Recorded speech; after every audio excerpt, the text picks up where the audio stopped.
మహాశివరాత్రి విశిష్టత ఏంటి? శివరాత్రి రోజు ఎలాంటి పూజలు చేస్తారు? ఆ రోజు ఉపవాసం ఎందుకుంటారు? ఎన్ని గంటలు ఉపవాసం ఉండాలి? శివరాత్రి జరుపుకోవడానికి గల కారణాలేంటి? ఇప్పుడు చూద్దాం. మహాశివరాత్రిని హిందువులు అత్యంత పవిత్రమైన దినంగా భావిస్తారు. శివుణ్ణి ఆరాధించే వారికి ఈరోజు ఒక గొప్ప ఆధ్యాత్మిక అవకాశం.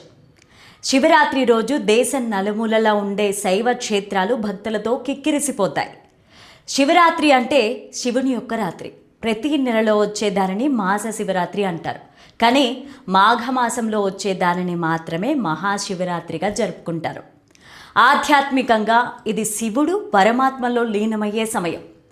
శివరాత్రి రోజు ప్రకృతిలో ఒక ప్రత్యేకమైన శక్తి ప్రసరిస్తుందని, అది వెన్నెముకను నిటారుగా ఉంచి ధ్యానం చేసేవారికి ఎంతో మేలు చేస్తుందని హిందువులు నమ్ముతారు. శివరాత్రి రోజు ముక్కంటిగా పిలువబడే శివునికి ప్రత్యేక పూజలు, అభిషేకాలు, అర్చనలు చేస్తారు.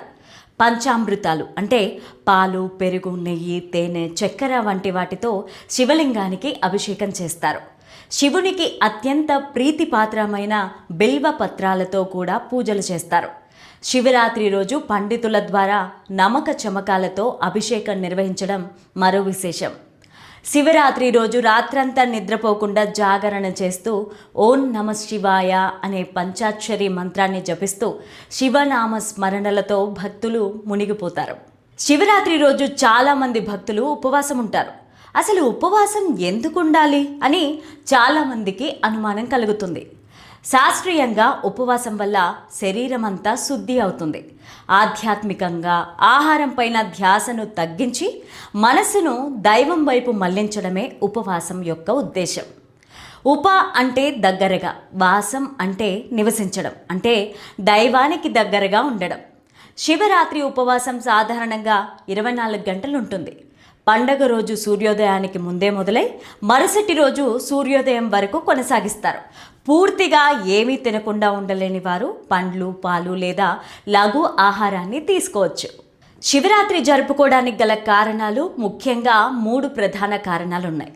శివుడు పార్వతీదేవిని వివాహం చేసుకున్న రోజుగా భావిస్తారు.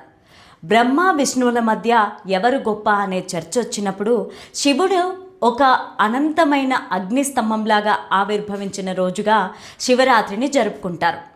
సముద్ర మథనంలో పుట్టిన గరళాన్ని లోక కళ్యాణం కోసం శివుడు సేవించి తన కంఠంలో దాచుకున్నాడు.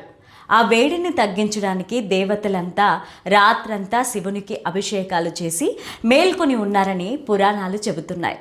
మీకు, మీ కుటుంబ సభ్యులందరికీ మా ఛానల్ తరపున శివరాత్రి శుభాకాంక్షలు.